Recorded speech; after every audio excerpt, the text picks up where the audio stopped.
The PS4 was an extremely successful console, but that doesn't mean it was perfect, everybody. There was some hardcore stinkers released for this console, and today we're going to lock them down. The worst of the worst. Welcome to Chaos Gaming. These are going to be my 25 worst games ever released for the PS4. Now, you let me know which of these you had the displeasure of playing, spending money on, and drop a like. Make sure you have those notifications fully turned on, everybody. Become part of Team Chaos. And let's get started. There's a lot of games for the PS4. Number 25 today, a recent one. Fast and Furious Crossroads, a game that should have been absolutely amazing. An action RPG based on the Fast and Furious with lots of racing sections thrown in just like the movies. I mean, how do you screw that up? Well, you make a super short, super shallow, and erasing all the charm video game that the movie series had. Fast and Furious Crossroads was one of the most disappointing games of 2020, and that's actually saying something. Next up. CRYSIS Remastered. Speaking of 2020, how about perhaps the most disappointing of all of them?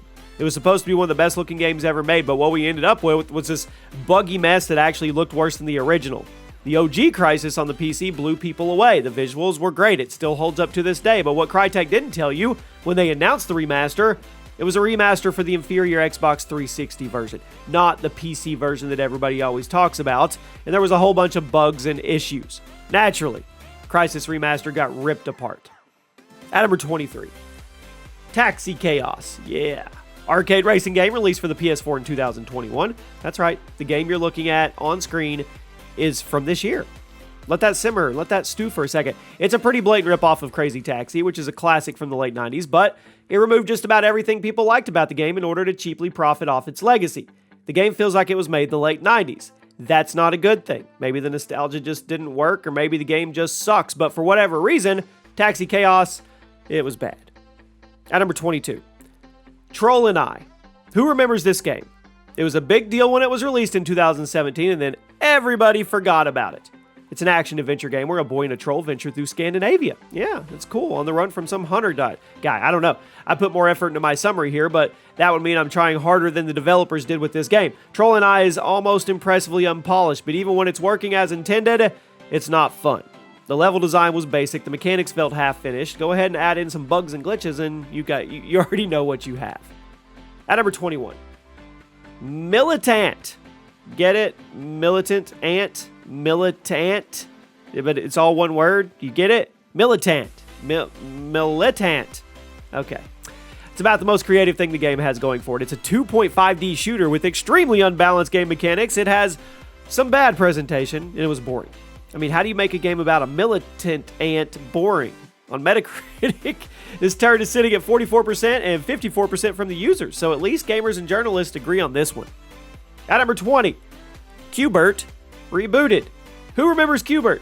I know a couple of you do, if you're old. If you're looking for a way to relive the memories you had with the little guy back in the old days in the arcade, don't get this one.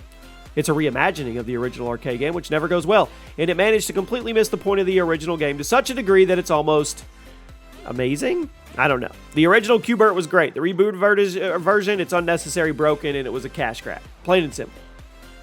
At number 19, Dead or Alive Extreme 3 Fortune. I didn't even know they made a third Dead or Alive Extreme game, and they did, and it's what you would expect. Sports game full of scantily clad women with not so realistic proportions, complete with mediocre gameplay, and not a whole lot other to do than stare. Granted, 94% of the reason why people buy Dead or Alive games is for all those reasons, but yeah, you get it. At number 18, Tony Hawk's Pro Skater 5. Talk about a depressing comeback. It was released almost 15 years after the previous entry, and later interviews revealed it was basically only made as a quick cash grab before the publisher's Tony Hawk's license expired. It was slapped together in a matter of months. It featured almost none of the things people loved about the previous games, and on day one, it was completely broken. It required a patch that was bigger than the game itself, and even after that, the game was a mess. It was ugly, it wasn't fun, it had terrible physics, it was unbalanced, the soundtrack was total crap. That was the most important part of a Tony Hawk game. Thank goodness Pro Skater 1 and 2 got remakes, but 5... keep it in the trash can. At number 17, have we ever had a good Transformers game? Transformers Rise of the Dark Spark. I don't think we've ever had one. I think this was a last-ditch effort to make the franchise popular in video games again, but it ended up just being the nail in the coffin. Rise of the Dark Spark. I don't know why that title pisses me off for some reason. It was released in 2014 as a crossover between the film universe and the game universe, and it couldn't live up to either due to the mediocre gameplay. I mean, the story was super overcomplicated, and it didn't have anything memorable. It's been a minute since the last Transformers game, and it's pretty easy to see why. At number 16 today, Empire of Sin. This was a strategy RPG about mob bosses during Prohibition, and just about that description, you would think it's cool. Well, don't. It's not cool. It dropped in 2020 to critical panning. It had an awesome concept, but it was mishandled. Lots of bugs, design oversights. It was unfun to play, which sucks because, like I said, that's a really good concept. At number 15, BALAN Wonderland.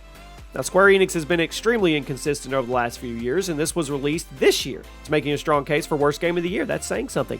It's a platformer, and it's one of the most famous directors involved in gaming today, having created Sonic the Hedgehog and Nights into Dreams. But this one, I don't know what happened. The gameplay's outdated, the graphics are mediocre, and Square Enix was even caught making fake accounts to boost the Metacritic user score. Don't be shocked when the end of 2021 comes around and you see this in a whole bunch of top 10 worst lists. At number 14, MX vs. ATV All Out. Now, this was a super popular series during the PS2 and original Xbox days, but those days are behind us. It was released in early 2018 after a cheap rush development, and it shows.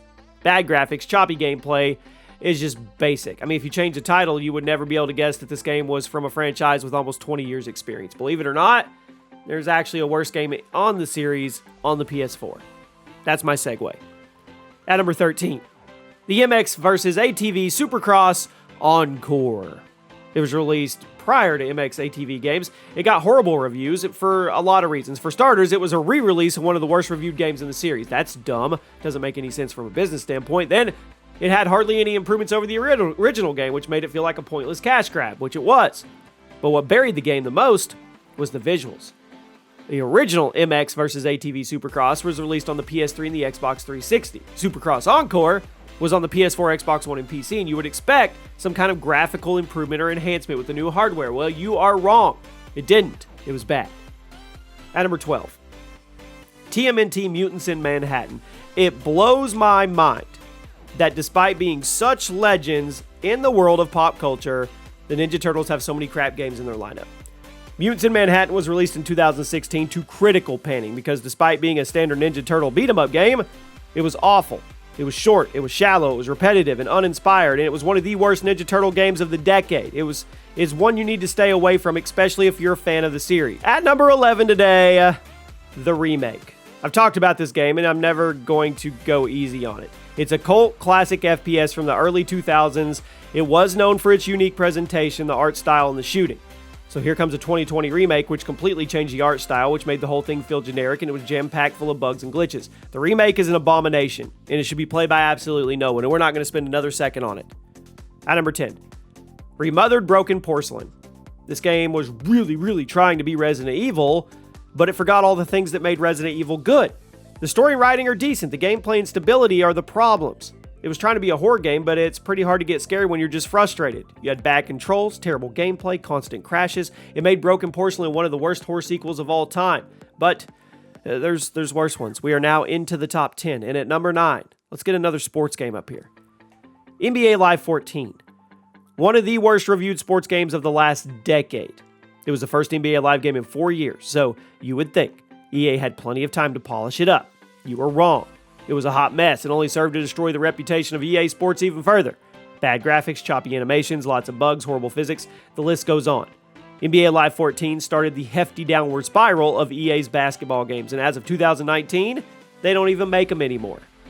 At number 8, Roller Coaster Tycoon JOYRIDE. Who remembers when Roller Coaster Tycoon was good? JOYRIDE? It's a spin-off to the main series built for the PlayStation VR, and you would think that's awesome, right? VR roller coaster where you can ride all your custom coasters. How can you screw that up? Well, you pack it full of bugs, crashes, bad visuals, and removing most of what people liked about Roller Coaster Tycoon as a series as a whole. It was a shallow tech demo, masquerading as an actual game that you had to pay for. Avoid it. At number 7, Umbrella Corps. Released at the height of the Resident Evil Dark Ages. It's a third-person tactical shooter. And I don't know whose idea it was. Seriously, how do you even come up with it? A tactical competitive shooter based on Resident Evil. Did Capcom really think Resident Evil would be the next Counter-Strike? Aside from the concept being dumb, It was just poorly designed. It was buggy. It was unbalanced. It was full of connection problems. It made it one of the worst multiplayer shooters on the market. Once again, avoid at all costs. At number 6, Zombieland Double Tap Road Trip. Now, a Zombieland game should have been a slam dunk, but since it's on this list at number 6, you know it's the opposite. Double Tap Road Trip was released in 2019. It was a top-down shoot-'em-up, which isn't exactly what I would want from a Zombieland game, but okay. But things got worse when you factored in the graphics, the repetitive and shallow gameplay, and the horrible level design. It was a low-effort movie tie-in game that you would have expected to see back in the PS2 and Xbox 360 days, but no, we got it in 2019. At number 5, Godzilla 2015. What is it with Godzilla games and just being bad? It was trying its best to be faithful to the old movies. I can respect that. Somebody probably should have told the developers, though, that being accurate to the movies doesn't make a good game. In fact, in this case, it did the opposite. The old Godzilla movies feature slow-moving monsters with crappy effects and pretty repetitive setups. So you take that and you put it into a video game, and you've got a bad video game. It was accurate to the old-school movies, and I think that was the problem. At number 4, AO Tennis. Released in 2018 for the PS4 and the Xbox One, respectively. It was developed and published by Big Ant Studios, and it's a tennis game based on the Australian Open. Okay. Reviews for the game are a little skewed, because many people had to deal with the original 1.0 version, which was broken. Now the patch version is better, so for this video, I'm referring to the original, which should never have came out the door. Stiff movement, horrible AI and controls, it didn't work. You couldn't play tennis. After the massive Day 1 patch and a series of future updates, the game got better. But the release build of AO Tennis is one of the worst things to ever grace the PS4. At number 3 today, New Gundam Breaker. Now, the Gundam universe is very interesting. People go absolutely nuts for it. I don't get it, but it's cool. But if you're looking for a good Gundam video game, New Gundam Breaker it's not it. Released 3 years ago, it was plagued with technical issues, and it was very clearly not ready for release. Input lag, terrible controls, it ran like crap, the physics sucked, and it was missing basic features like a simple difficulty setting. It was a mess, and it was a slap in the face to all Gundam fans. At number 2, you knew there was going to be a wrestling game on here. WWE 2K20, 2K220, 2K20. A game's bad when it derails an entire release model.